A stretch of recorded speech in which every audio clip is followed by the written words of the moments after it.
cómo están para tener alguna clase presencial de repente? Híbrida, digo, porque igual nos podemos conectar a una sala en donde podamos transmitir. Yo no lo he hecho, pero le puedo preguntar a mis colegas que lo han hecho y juntarnos así en una sala real. Van a ver que es mejor la clase así. Al menos tengo mucha fe de que funciona mejor. Así que de repente podríamos hacer la clase híbrida, ¿sí? Seguirla transmitiendo, pero los que puedan ir, voy a averiguar cómo se hace, ¿ya? Pensando quizás en el jueves de la próxima semana. Ya. Veamos cómo nos va con las averiguaciones, Profe, ¿ya? pero igual podría ser mejor el martes porque después tenemos el auxiliar, los jueves.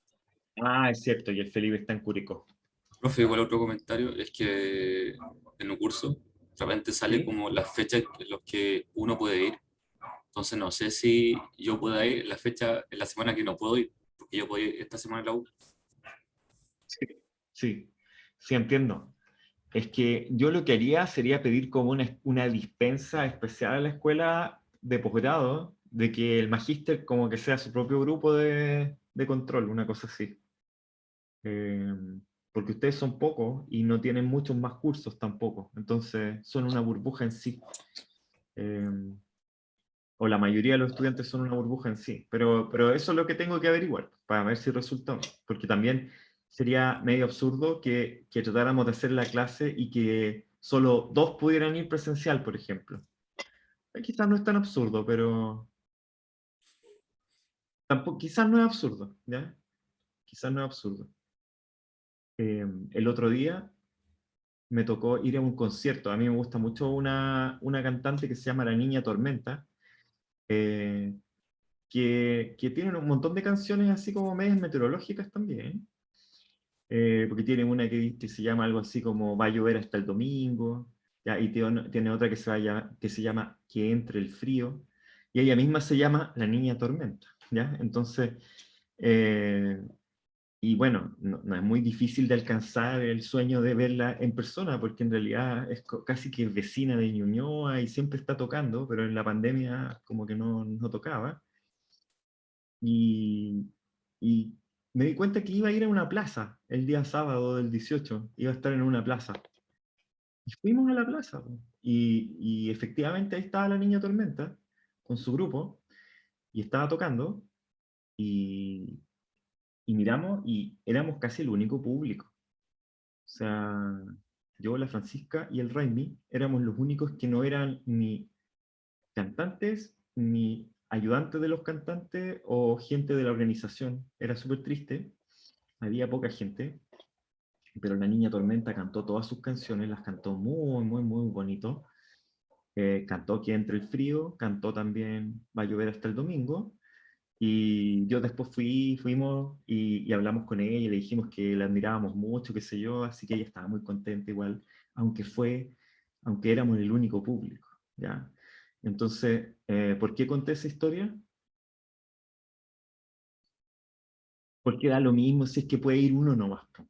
Igual vamos a hacer la clase, por eso. Ya, entonces cierro paréntesis y seguimos.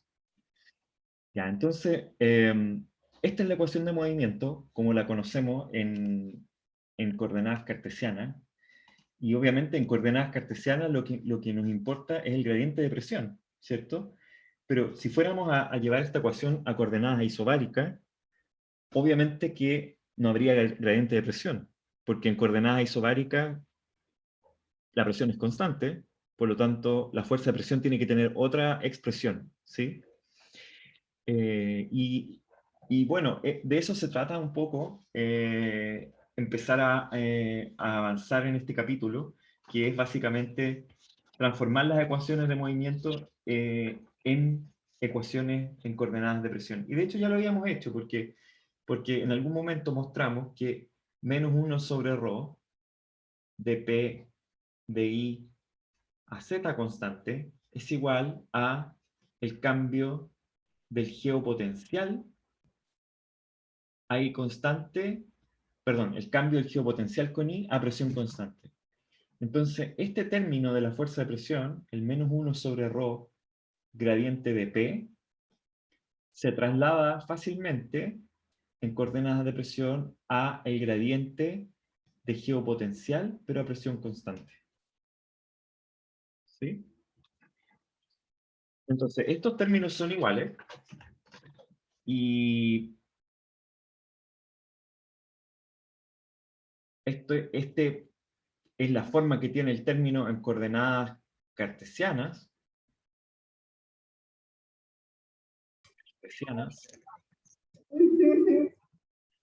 Y este es la forma que tiene el término en coordenadas de presión.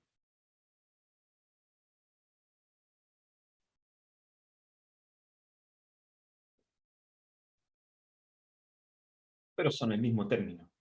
No hay diferencia. ¿Sí? Y bueno, la aceleración en coordenadas de presión tiene la misma forma, ¿cierto? Es de v a dt igual, ¿cierto? Porque en realidad cuando uno cambia de coordenada, no pasa nada, porque uno siempre está siguiendo a la parcela. La derivada material tiene la misma forma, siguiendo a la parcela o no, ¿ya? Siempre es la derivada material. Ya vamos a ver qué es lo que cambia de eso. Y K cruz B tampoco cambia en este caso, porque va a tener exactamente la misma forma, la fuerza de Coriolis, en coordenadas de presión, porque es básicamente Fk y la velocidad v es v nomás, en coordenadas de presión, ¿ya? Y eso es igual a menos el gradiente isobárico del geopotencial, ¿ya? Ahora, hay una salvedad, y es la siguiente, que cuando yo estoy en coordenadas de cartesiana, ¿cierto? Si yo hago la derivada material de v, esa derivada material de v es dv a dt más u por dv a dx más b por dv a di más w, perdón, escribí súper feo w,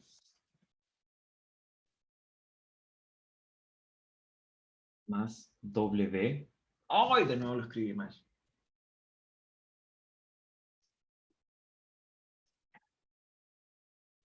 Les juro que con el lápiz verdadero nunca me pasa eso, pero eso, ¿sí? Ahora, eso es exactamente igual a esto otro, que es la forma, esta es la forma cartesiana,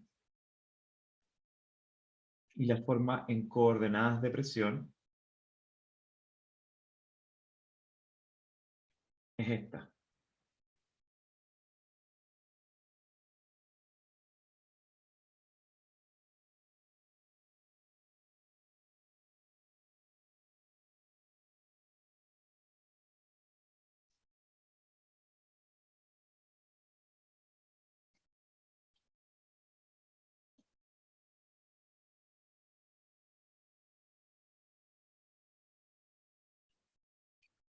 Como las superficies son superficies de presión, la coordenada vertical es efectivamente la presión, ya no es la coordenada z de altura, ¿sí?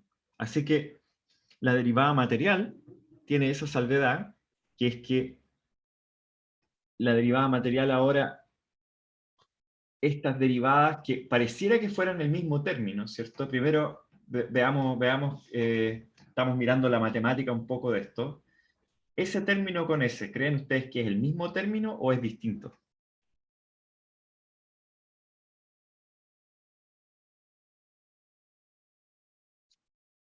Otro, la respuesta es la misma, pero ¿creen que ese término es igual a ese?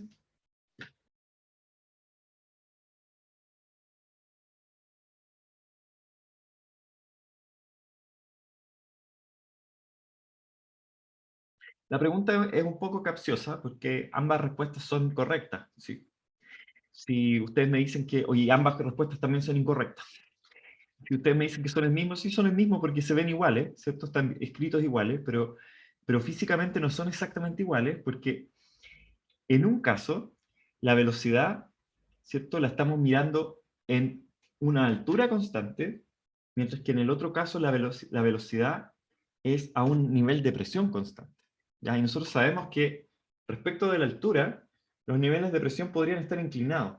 ¿Ya? Pensemos, por ejemplo, en qué es lo que pasa en una baja. Si uno tiene una baja presión en superficie, ¿cierto? Ups, se me marcó el lápiz.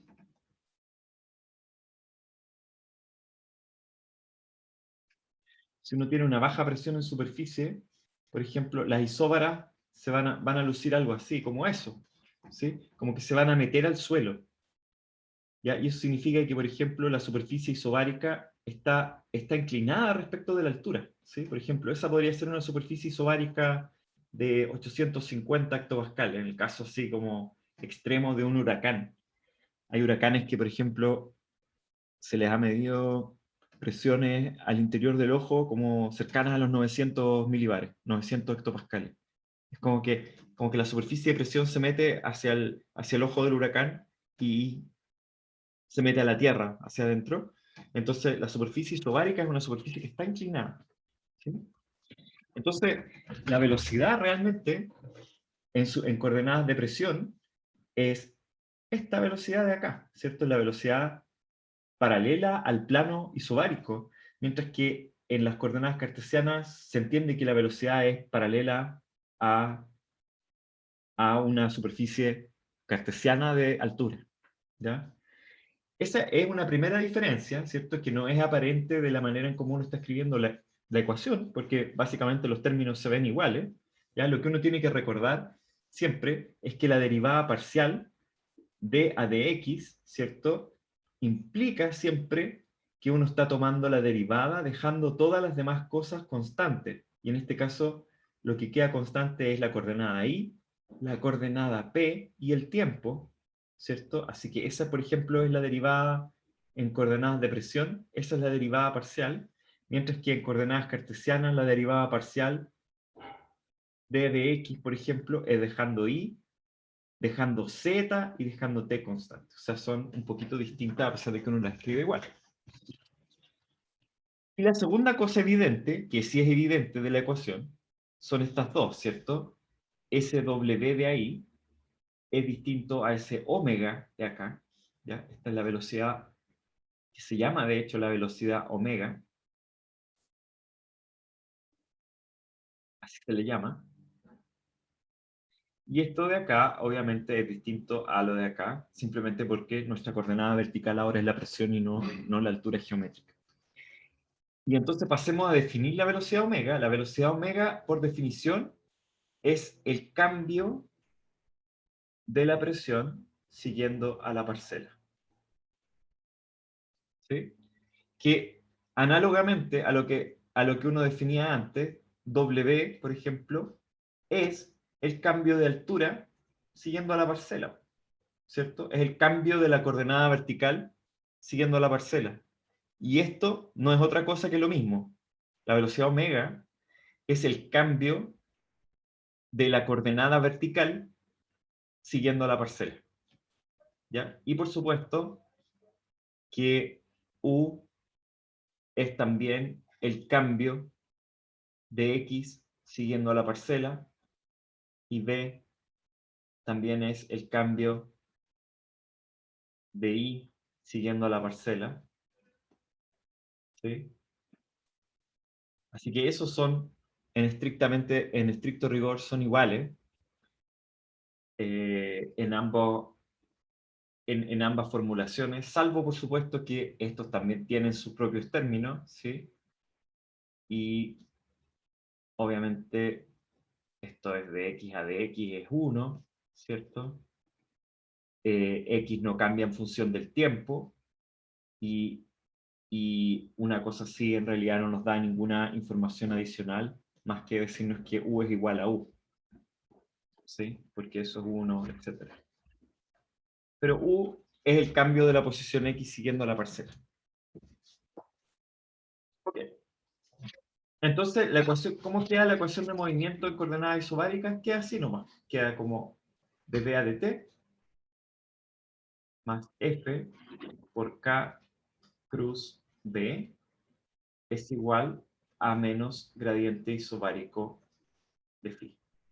Y esta es una ecuación de momentum, ¿cierto? En que estamos reteniendo los términos de primer orden y un término de segundo orden, de acuerdo a nuestro análisis de escala, ¿cierto? Estos dos términos son de primer orden y este es un orden de magnitud más chico en la escala sinóptica, pero lo vamos a dejar igual por si acaso.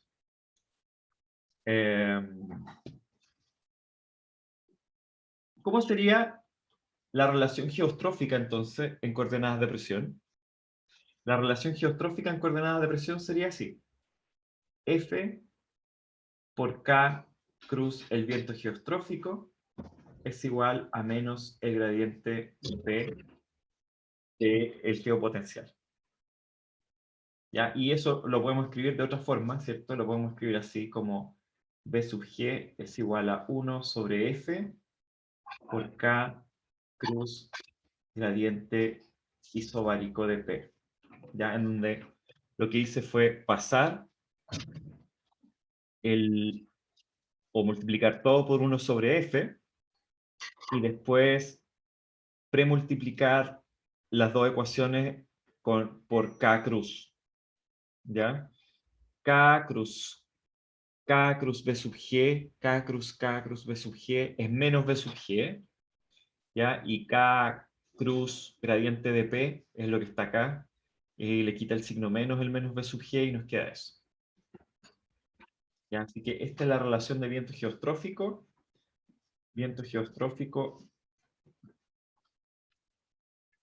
en coordenadas isobáricas.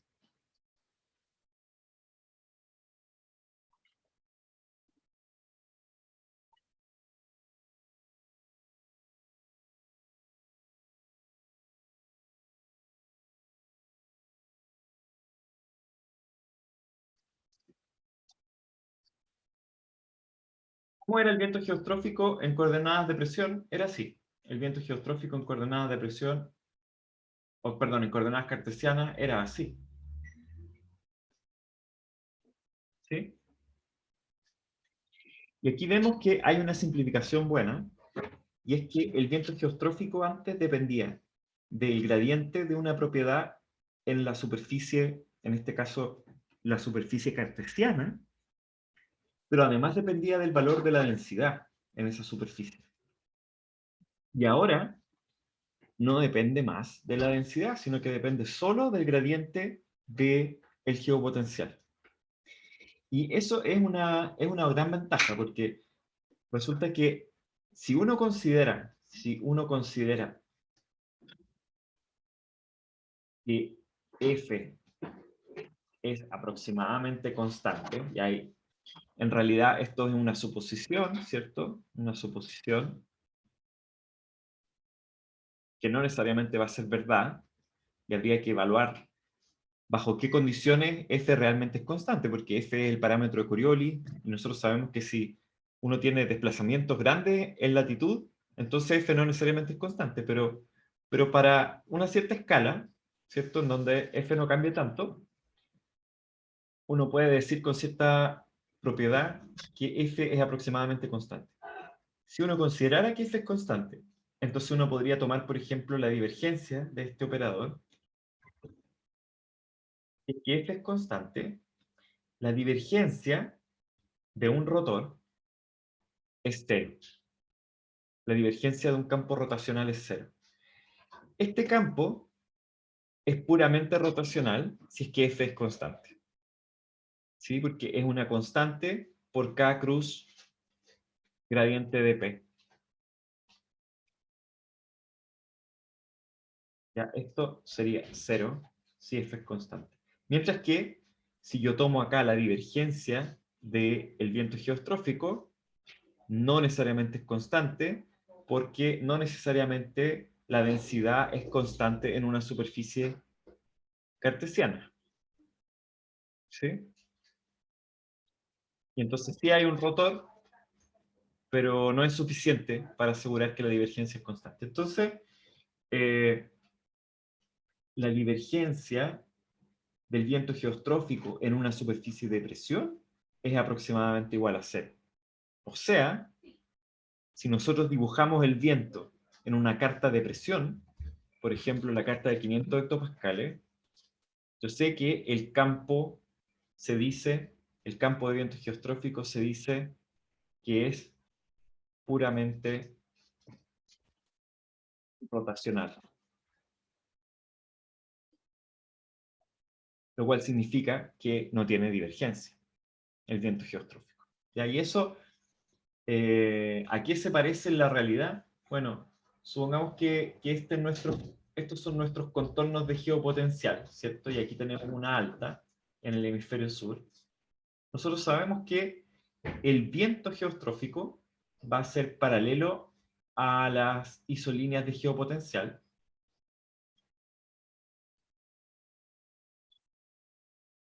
Y va a ser así, ¿cierto? Y es perfectamente paralelo a las isolíneas de geopotencial. ¿Ya?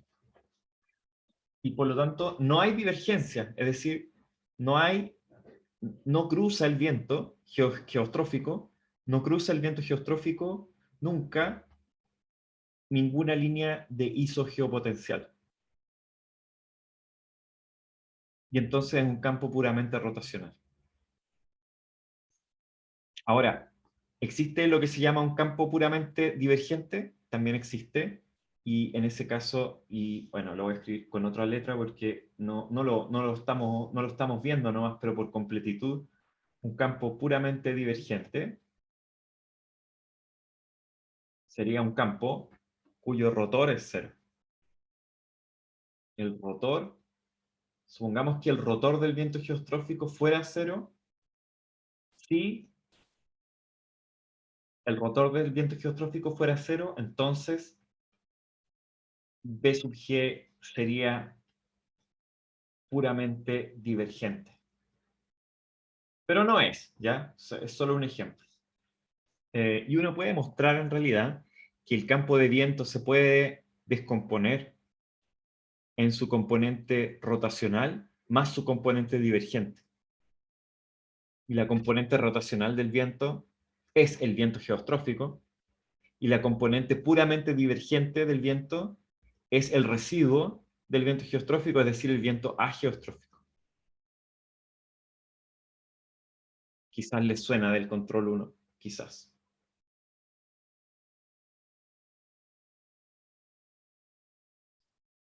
Ok.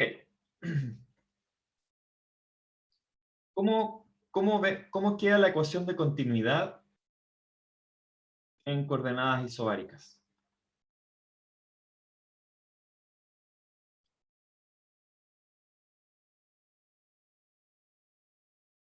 Más fácil que a partir de la ecuación de continuidad, tratar de recuperar la ecuación de continuidad en coordenadas isobáricas, es deducir de nuevo, es más fácil deducir de nuevo la ecuación de continuidad, ¿ya? Y la manera en cómo la dedujimos nosotros fue ocupando la propiedad lagrangiana, ¿cierto? De que la masa de la parcela de aire, siguiendo la parcela de aire, se mantenía constante y por lo tanto el cambio de la masa siguiendo la parcela es cero. La masa sigue siendo ρ por delta V, por lo tanto dA dt de ρ por delta V es igual a 0. Y ρ por delta V es 1 sobre ρ delta V de ADT de ρ por dx de y de z. ¿Sí? Y entonces aquí ocupamos la propiedad, la ley hidrostática. ¿Qué parte de la ley hidrostática ocupamos? Bueno, que dP es igual a menos ρ por g por dz. ¿Sí? Así que dz es igual a dP o a menos dP partido por ρ por g. Y por lo tanto, 1 sobre ρ delta V d a dt de ρ de x de y de z es ρ por dx por dy por dz, que es menos delta P partido por rho por g. Fíjense que aquí se nos va un rho. Nos queda un menos 1 sobre g, que lo podríamos sacar para afuera de la derivada material, porque es una constante. Así que nos queda menos 1 partido por rho por g delta b d a dt de dx, dy, dp. Eso es igual a 0. Y que eso sea igual a 0 es equivalente a decir que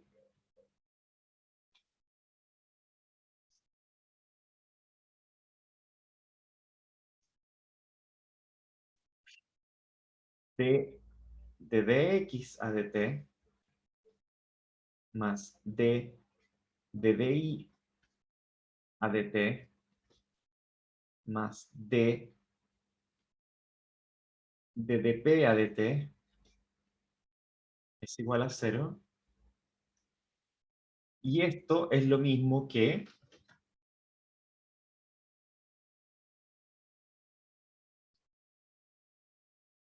du a dx más dv a dy más d omega a dp igual a 0. ¿Ya? ¿Por qué? Porque dx, ¿cierto? Es lo mismo que u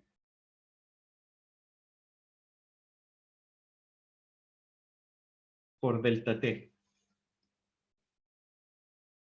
¿Sí?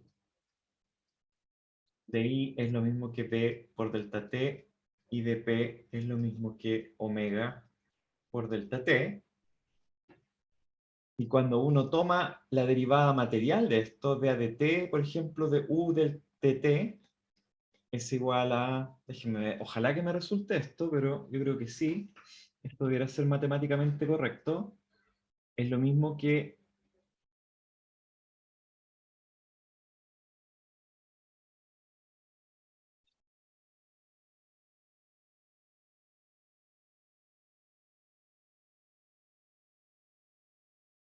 du a dt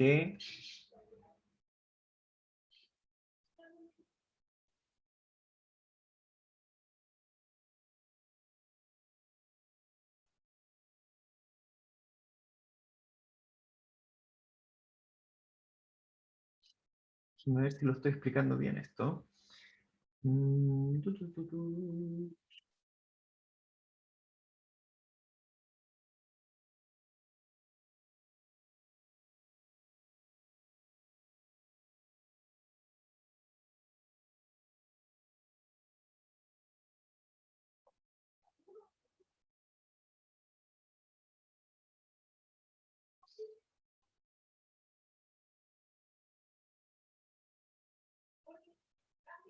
Esto ya lo habíamos hecho, po, pero no sé si lo hicimos así.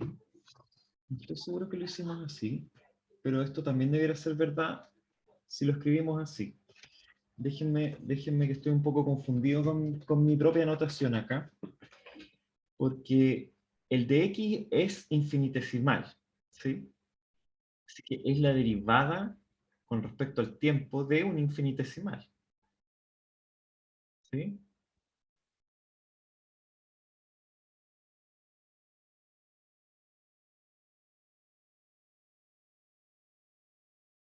Claro, y de x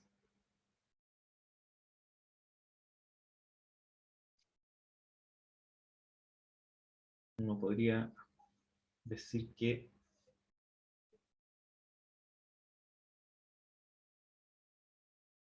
dx es igual a du a dx por dx. No, ese es du.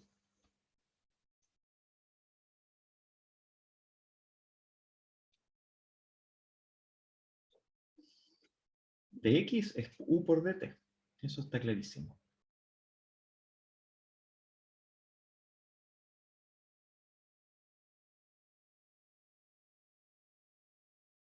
Y u es función De todas las demás cosas, no solo de X.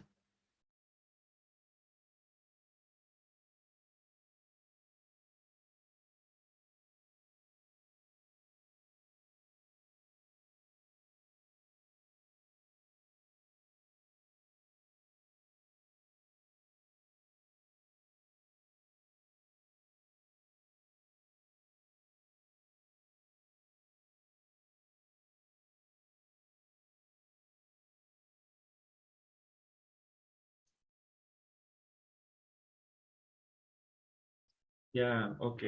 Es que, ¿saben qué? No hicimos esto bien, po, porque el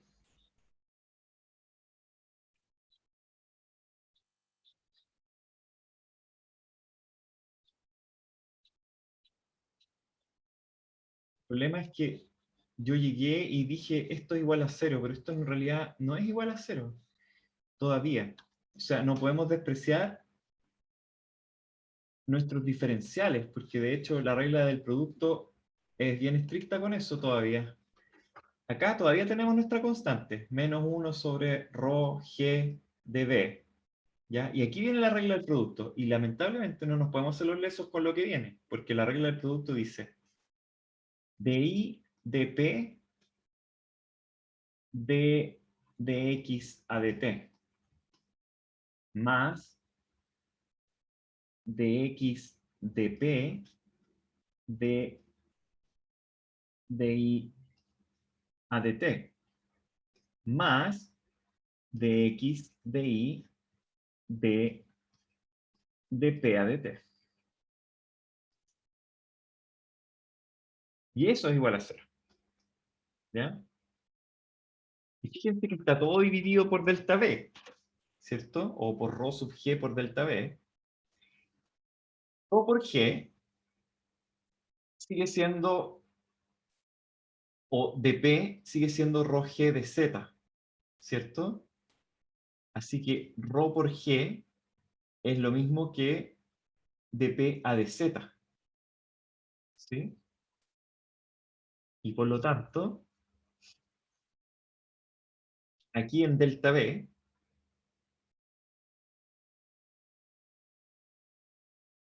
tengo menos 1 sobre rho g dp de x de y, ¿cierto? Rho g dp de x de y. Así que aquí me va a quedar menos 1 sobre rho g dp de x de y por di dp. El di dp se va a ir, espérense,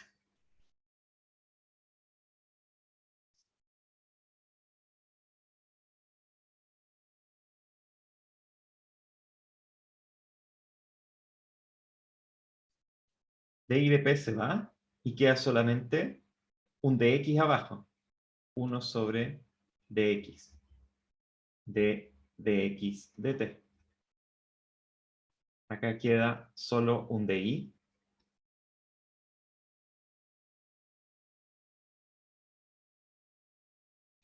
Y acá queda solo un dp.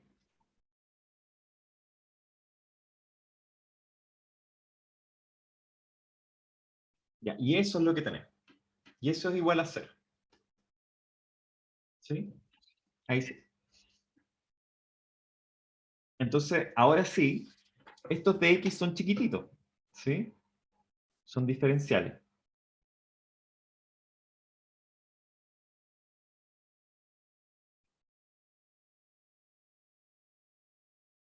Por lo tanto, como son diferenciales, estos diferenciales son intercambiables en cierto modo, porque si yo tengo, y aquí los tengo que convencer de esto al menos, si yo tengo 1 de x de a de t de x, ¿se recuerdan qué lo que era realmente el de t de dx?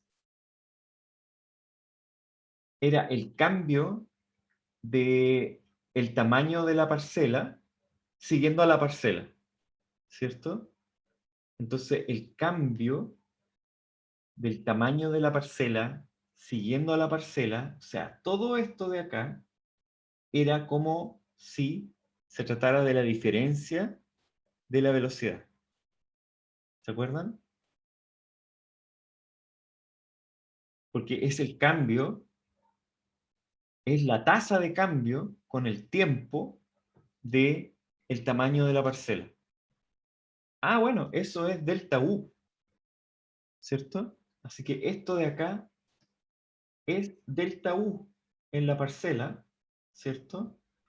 Y el límite, cuando delta t tiende a 0, de ese delta U partido por delta X, es la derivada parcial de U con respecto a X. ¿Por qué? Porque estamos mirando el cambio de la velocidad en X, pero como si todo lo demás fuera constante.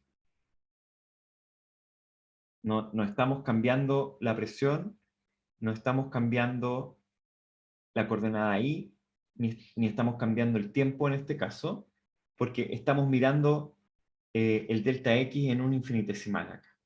Así que esto de acá, ¿cierto? Todo este d de x a dt es delta U, ¿sí? Y entonces nos queda el delta U partido por delta X. Y en el límite, cuando delta t tiende a 0, eso es la derivada parcial de U con respecto a X. Igualmente nos va a quedar en todas partes lo mismo. Nos va a quedar entonces que menos 1 sobre rho g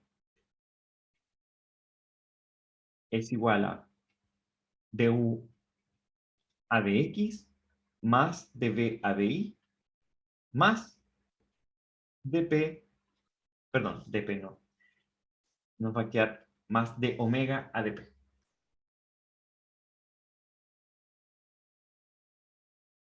Y eso igual a 0. Como ρ sub g está multiplicando acá, y esto es igual a 0, uno podría multiplicar nomás por menos ρ por g, y nos va a quedar 1. Así que de aquí simplemente nos queda que la ecuación de continuidad en coordenadas isobáricas es que la divergencia tridimensional del viento es igual a 0.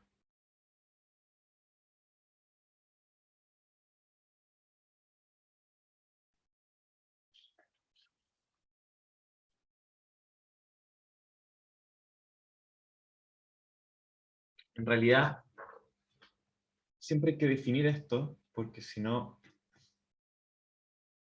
y en esto nos referimos a esto, aquí, de u a dx más dv a di. Y aquí Holton lo que hace es ponerle una p acá abajo para reconocer que la derivada parcial está tomada respecto de la presión. Y este otro término se reconoce al tiro, que es el término en coordenadas isobáricas, así que no es necesario escribirlo de otra forma.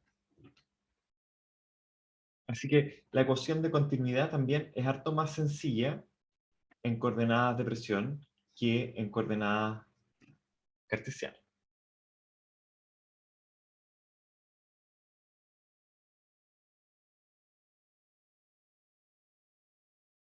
Así que esa es nuestra ecuación de continuidad. Nuestra ecuación termodinámica o de energía.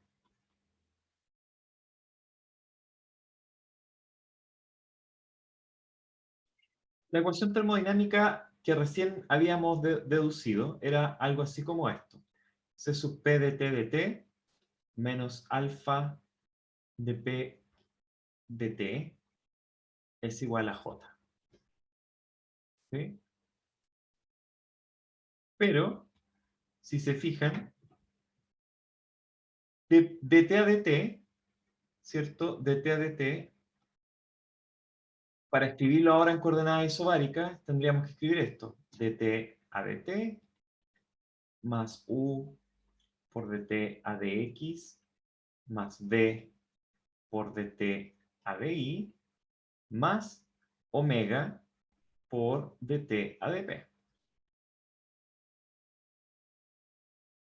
Recuerden que la derivada total, la derivada material es igual a la derivada cartesiana, es solo que se escriben distintos nomás, pero son el mismo operador.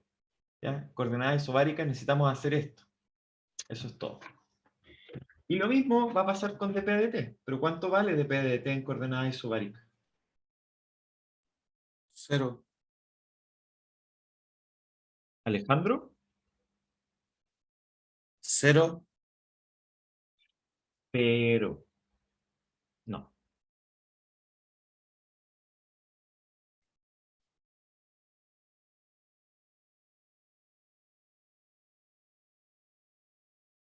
¿Qué es dp de t en coordenadas isobáricas? ¿Cómo varía la presión Siguiendo la parcela. siguiendo la parcela? ¿Pero y qué es la presión en coordenadas isobáricas, Alejandro?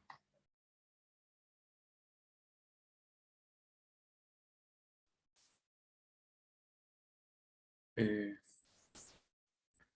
el nivel donde está. Exacto. Entonces, ¿qué es lo que es dp de t?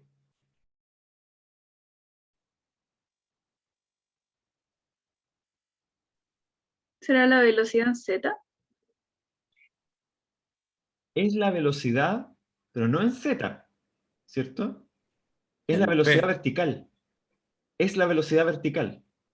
Porque p es la coordenada vertical.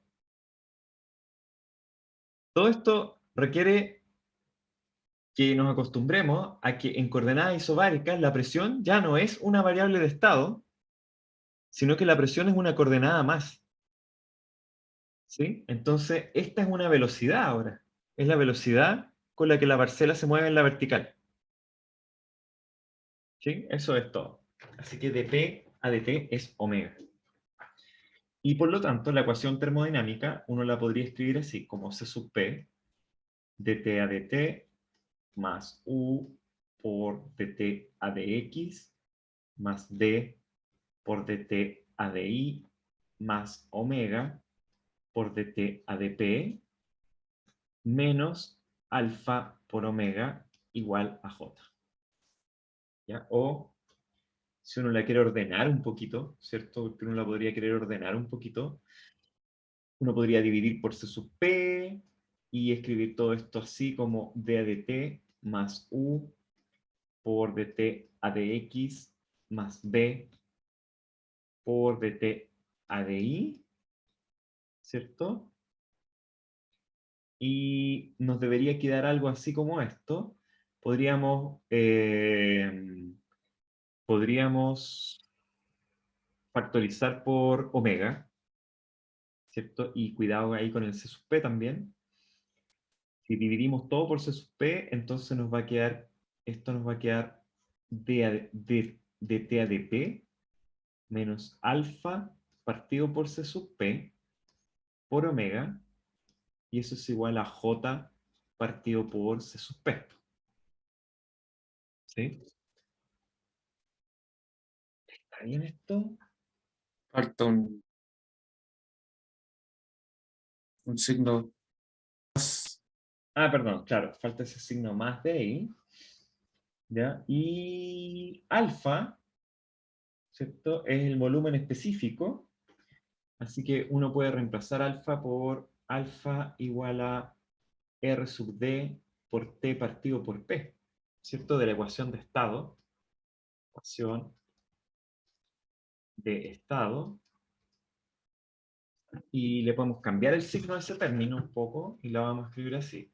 Entonces, d a de t más u por dt a dx más p por dt a di menos alfa partido por c sub p menos dt a dp por omega es igual a j partido por c sub p. Y ahora sí, alfa partido por c sub p va a ser r sub d por t partido por c sub p por p menos dt a dp. Eso lo voy a definir como S sub P. Perdón.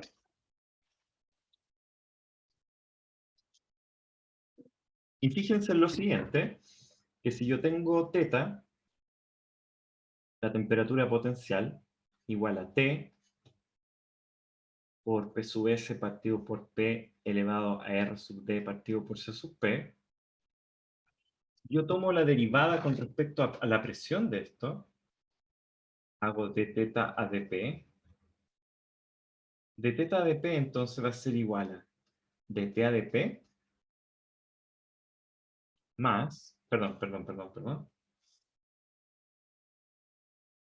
dt a dP por P sub S partido por P elevado a R sub D partido por C sub P, más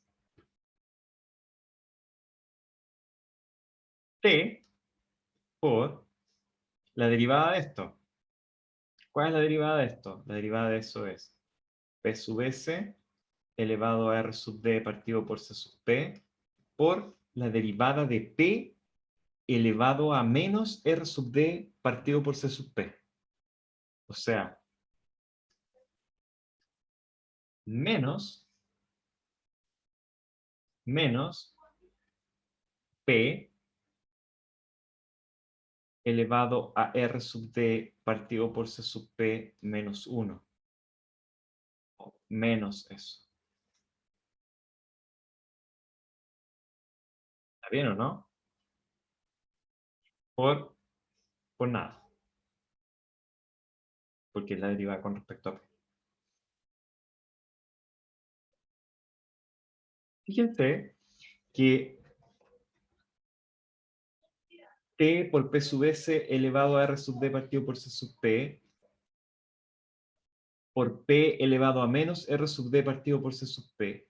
Si yo multiplico todo esto,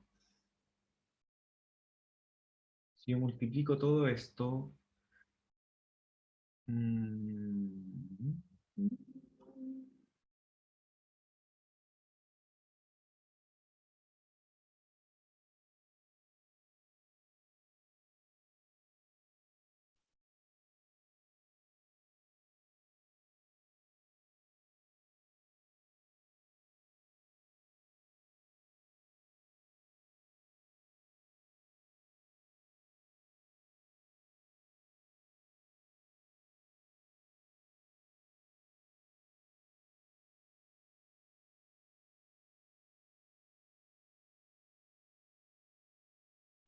solo quiero asegurarme que esta derivada esté bien, ¿cierto? Esa derivada está bien, ¿cierto? Porque es P elevado a menos R sub D partido por C sub P.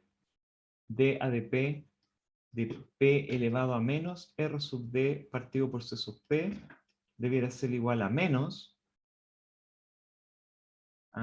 Ojo con eso. Tiene que salir un exponente, ¿cierto? Eso no lo hicimos.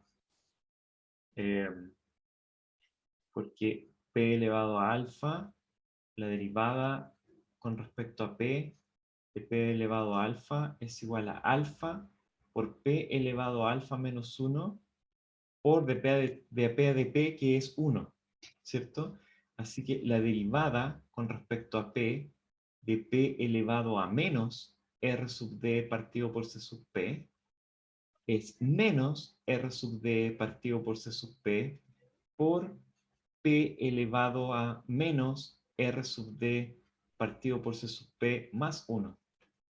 ¿Sí? Y pues sacamos el signo menos, pero no multiplicamos por el R sub D partido por C sub P. Así que aquí va un R sub D partido por C sub P, y esto es menos R sub D partido por C sub P más 1. Ya, eso sí está bien.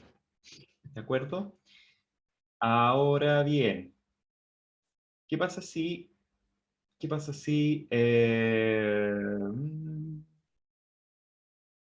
¿Cómo lo hacemos?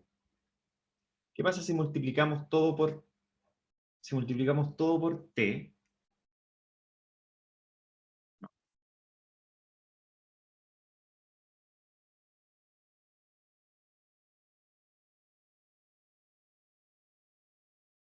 Profe, ¿no era sido más fácil Sí, sacar el multiplicar logaritmo primero?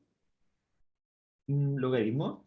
Pero no, ¿qué Y pasa después si de igual, multipliquemos por t la expresión? Hacemos t por d teta de p es igual a t por d t de p por p sub s partido por p, r sub d partido por c sub p, menos t por r sub d partido por c sub p por p elevado a r sub d partido por c sub p sub s, por p elevado a menos r sub d partido por c sub p menos 1.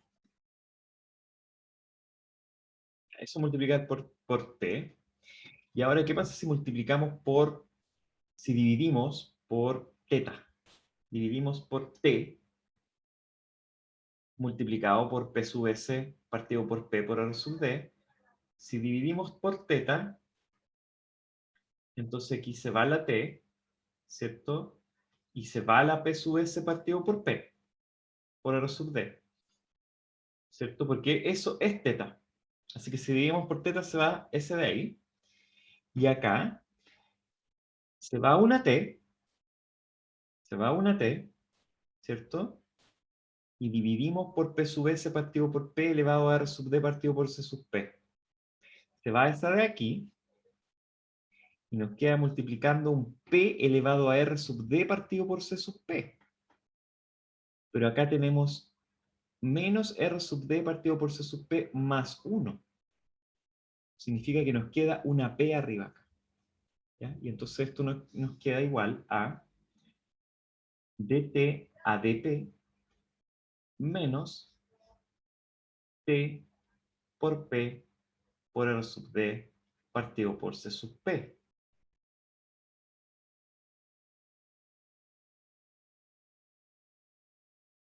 El demonio me lleva.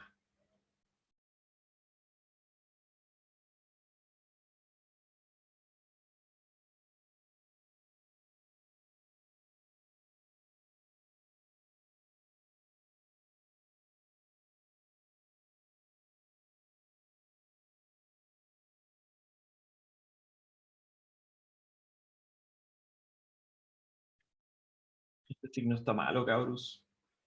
¿Ya? Porque es alfa a la menos 1. ¿Sí? Entonces sorry por las malas derivadas hoy día en la tarde, es p elevado a menos r sub d partido por c sub p menos 1. ¿Sí? Porque es menos 1. ¿Sí? Así que acá no va un signo más, sino que va, no, ahí va un signo más, y aquí también va un signo más. Entonces, en realidad lo que nos queda es una p dividiendo, no una p multiplicando. Y entonces nos damos cuenta que esto que teníamos acá, que habíamos definido como S sub P, no es otra cosa que S sub P es igual a menos T partido por teta por d teta AdP. Así que la ecuación termodinámica queda así, queda como dt adt más u por dt adx más b por dt adi menos s sub p por omega es igual a j partido por c sub p.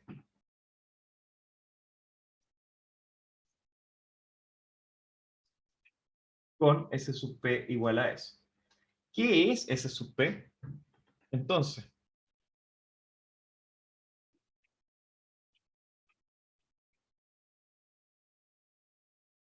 ¿cuál es la propiedad física que uno podría atribuirle a S sub P?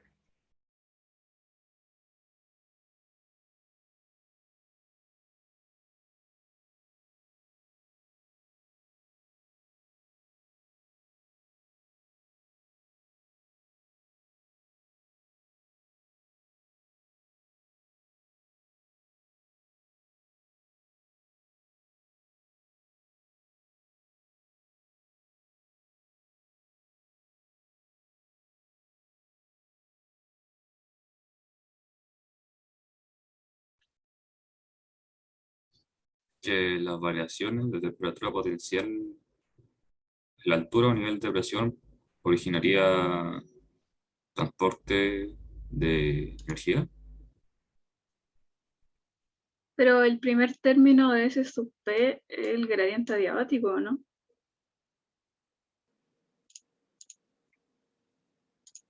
¿Por qué el gradiente adiabático, Ah, no, estoy un poco confundida. Priscila, no?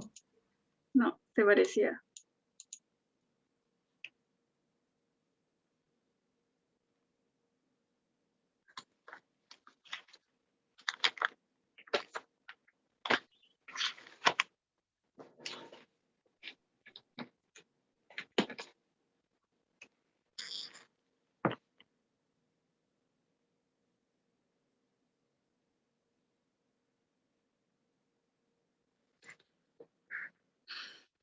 ¿Qué pasa si uno hace, qué pasa si uno hace de teta de z?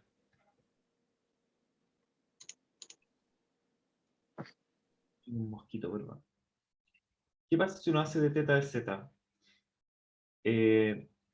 dA de z de t por P sub S partido por P elevado a R sub D partido por C sub P, uno le podría aplicar la regla del producto a eso y va a quedarle lo siguiente.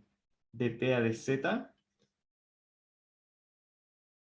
por P sub S partido por P elevado a R sub D partido por C sub P más T por lo mismo.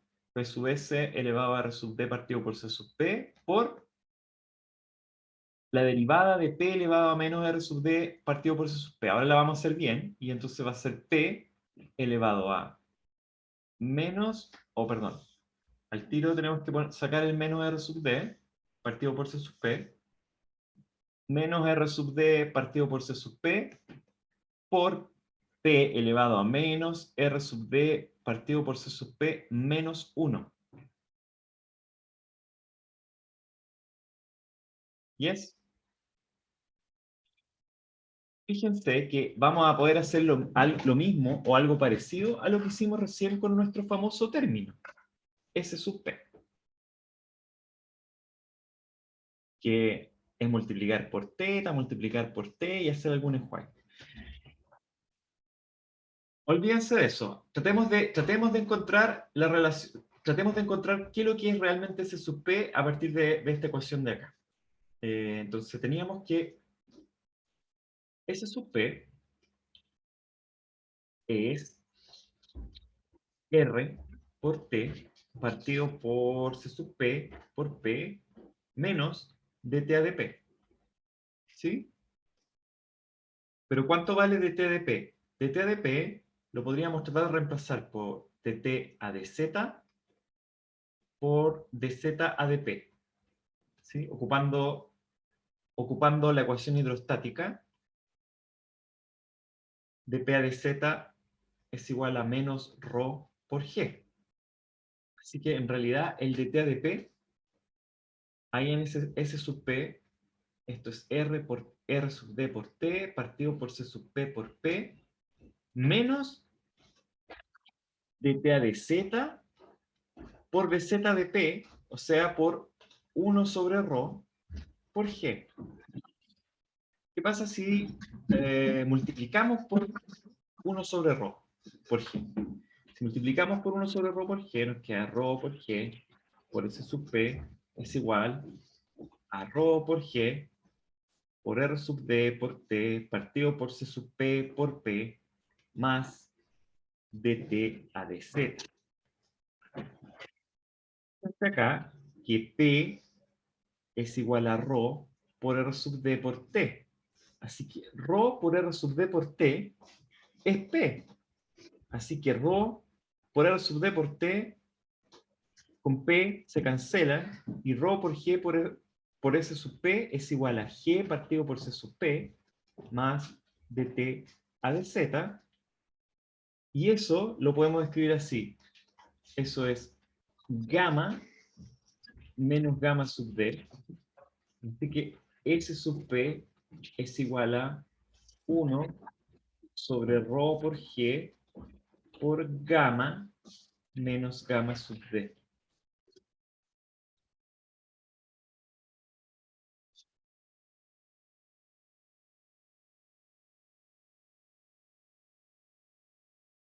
¿Cuál es el significado físico de S sub P?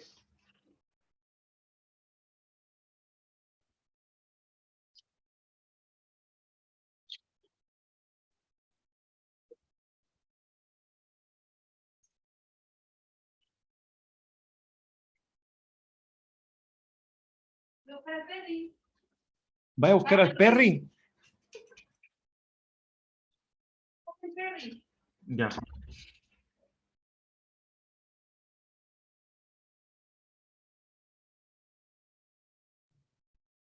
Que los ascensos o descensos diabáticos contribuirían con, con una pérdida o ganancia de energía por parte de la parcela, ¿no? No, pero más fácil, Sebastián, más fácil, más fácil. Olvídate de lo que está pasando dinámicamente. Olvídate de la dinámica por ahora. Yo solo le estoy preguntando qué significa ese término, nada más. ¿Cuál es el significado físico de ese término?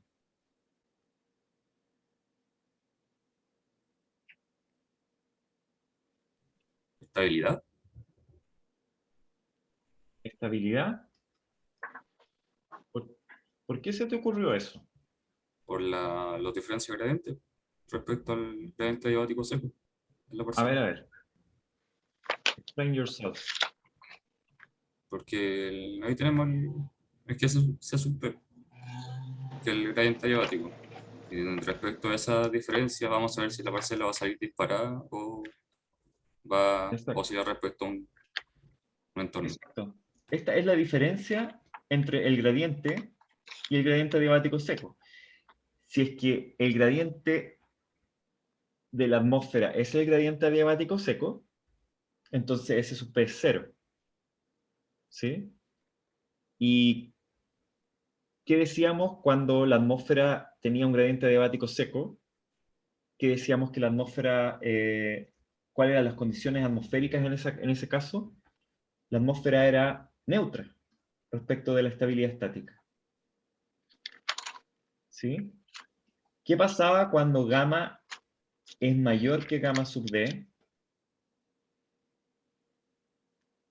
Si gamma era mayor que gamma sub D, o sea, si el cambio de la temperatura con la altura es mayor que...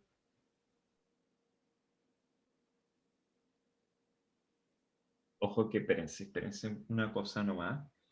Que el signo de ese sub P está mal, aquí, porque el signo es negativo, ¿ya? El signo es negativo, ojo con eso. Porque lo que dedujimos es que G partido por C sub P es gamma sub D. Es gamma sub D, ¿sí? Así que esto es menos gamma sub D. Porque dt a dz es igual a menos gamma, ¿sí? Por definición, gamma es igual a menos dt a dz, ¿sí? Eso es la...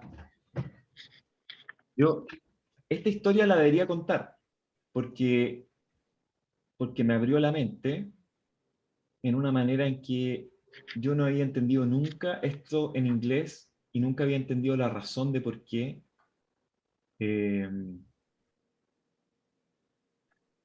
de por qué esto era así. Entonces, ustedes saben que gamma, en español, para decirlo de alguna forma, es el gradiente vertical de temperatura, ¿sí? Pero en realidad, el problema es que tiene un signo menos, ¿sí?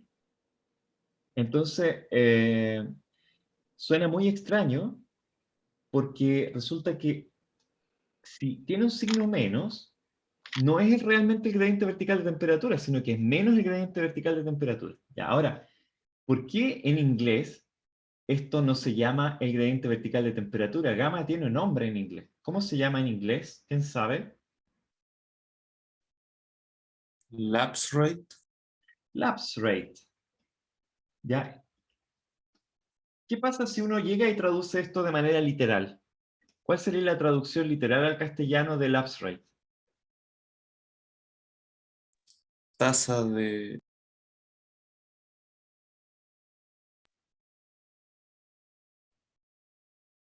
de lapso. ¿Ya? La tasa de lapso. Ahora, lapso, si ustedes lo piensan, suena como una palabra latina, no suena como una palabra anglo, ¿cierto? Ya, entonces, uno va a la RAE y busca en la RAE lapso, ¿ya?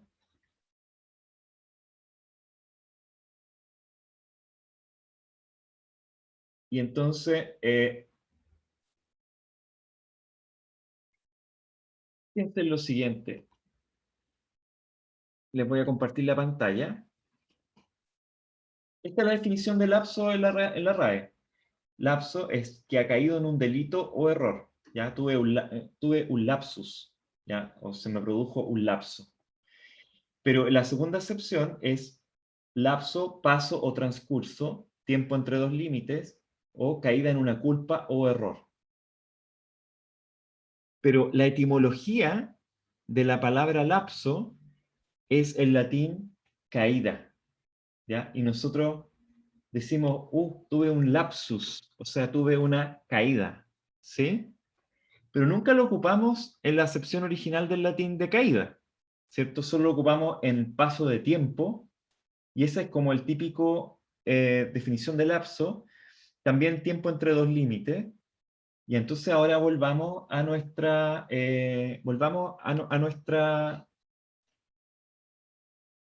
a nuestra definición. La tasa de lapso cómo se cae la debiera temperatura. exacto, es la tasa de caída de la temperatura. Por eso que es negativa, porque la temperatura cae a 9 grados por kilómetro, ¿sí? Entonces, en realidad, he estado pensando que la traducción correcta del lapse rate no es el gradiente vertical de temperatura, como yo lo venía haciendo hasta ahora, sino que es más bien la tasa de caída. Esa es la traducción. Entonces, gamma es en realidad la tasa de caída. Y si lo traducimos así, queda súper claro, porque gamma sub D es la tasa de caída adiabática, o sea, 9,8 grados por kilómetro, porque es la tasa de caída. Ya está en la palabra lapse, está el signo, ¿cierto? Del cambio de temperatura. Así que esa era una digresión etimológica, pero quizás deberíamos empezar a popularizar nosotros esto en castellano, la tasa de caída. ¿Ya? Porque eso es lo que es consistente en realidad con la definición, ¿ya? Porque es menos de TZ. Entonces, efectivamente, el significado físico de S sub P está relacionado con la estabilidad estática de la atmósfera.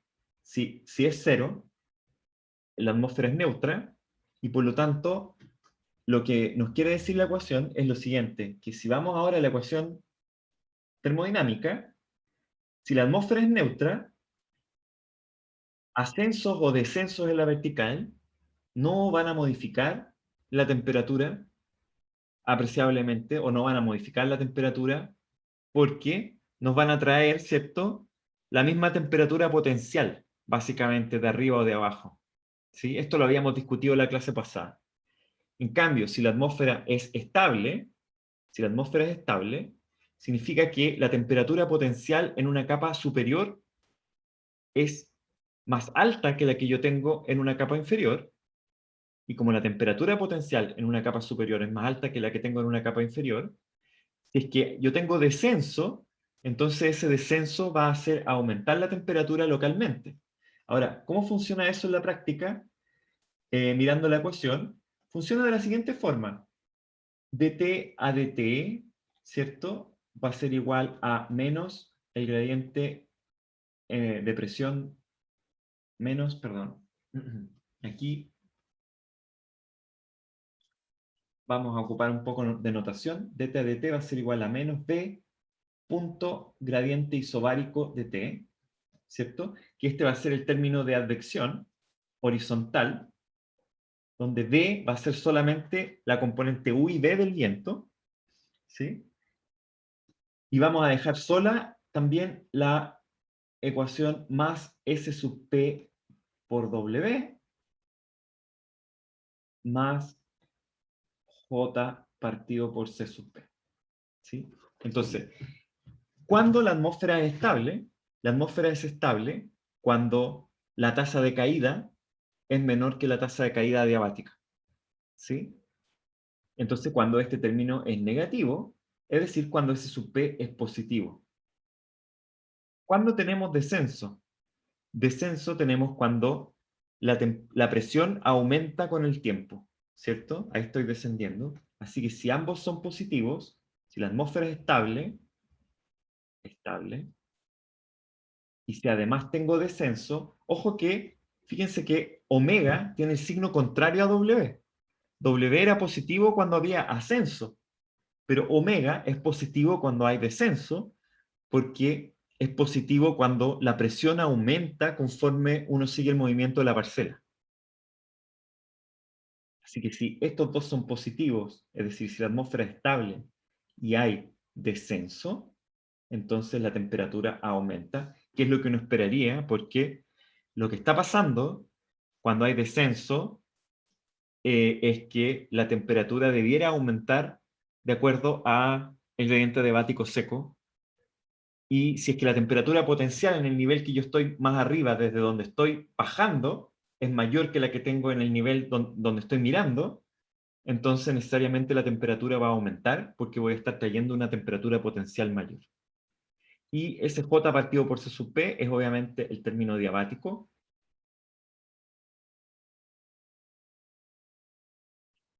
que puede o no estar operando en este caso.